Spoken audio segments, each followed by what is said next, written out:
In COMSOL Multiphysics, you can create 2D models from 3D geometries using the cross-section geometry operation.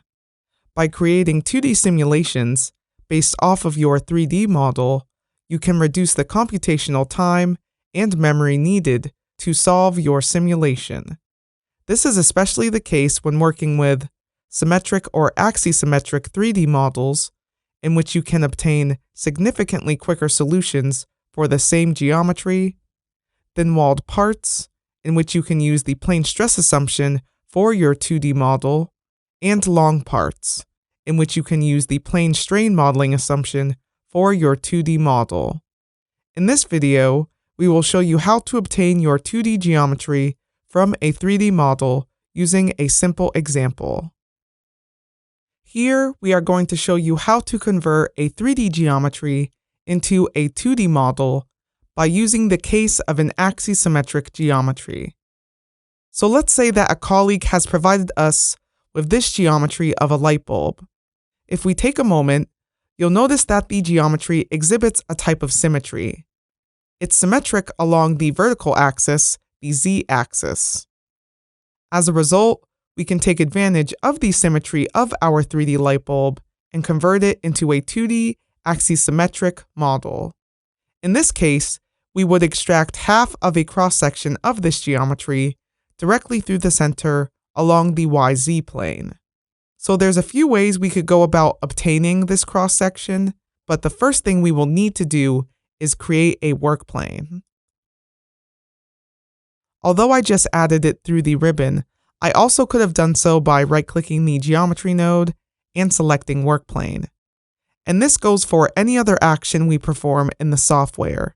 The operation is always available in the respective tab or model tree item. So this is how we are going to define our 2D geometry from our 3D component. Once added, the work plane is displayed with the default settings, lying in the XY plane. Wherever the work plane intersects our 3D geometry, that cross-section is what our 2D geometry will be. We want the cross-section through the XZ plane, so we change our selection to that option. You'll notice we also have several other options, such as for the plane type or offset type. You can find out more about each of these by seeing the chapter on work planes in your COMSOL reference manual. Under the Home tab, we'll need to add a new component for our 2D axisymmetric model. In the geometry for our new component, we can add a cross-section geometry operation.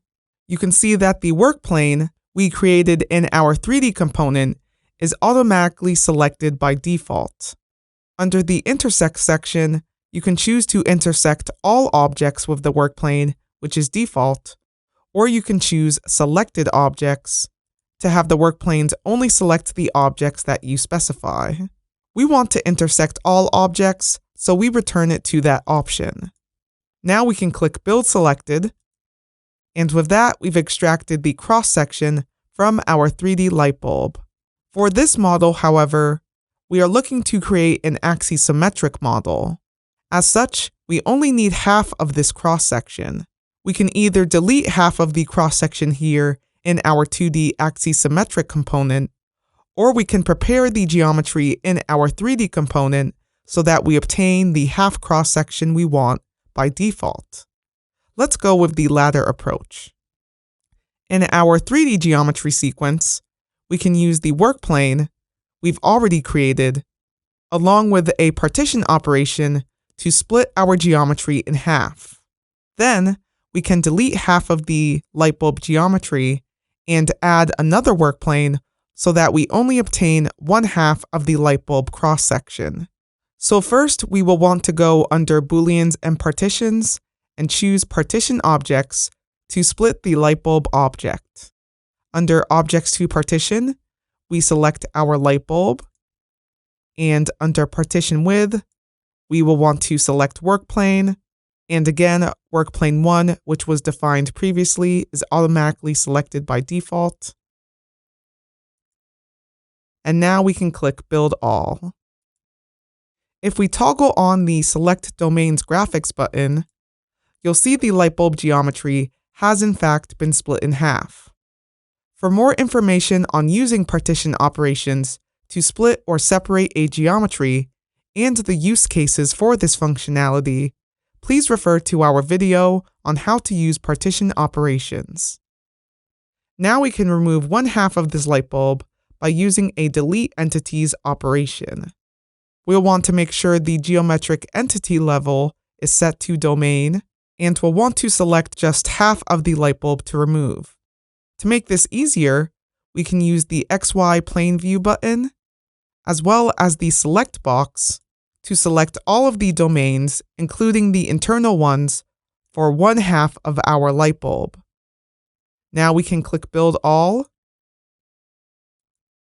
and you can see that half of the light bulb is now removed. So now that we've finished preparing our geometry, we can add our final work plane. We'll want this work plane to lie on the YZ plane.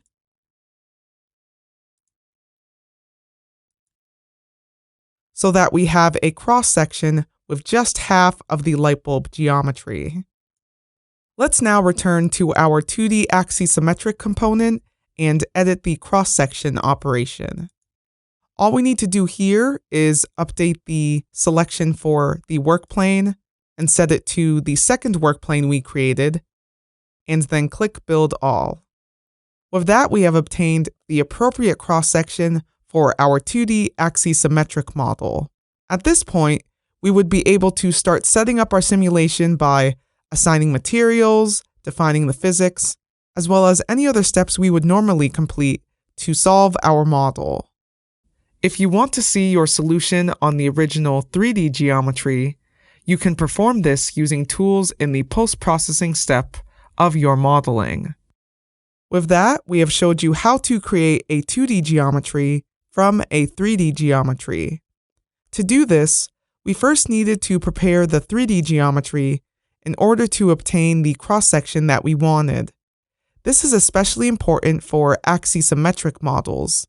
Then, we created a work plane in our 3D component. Afterward, we created a 2D component in which we added a cross-section operation to the geometry sequence.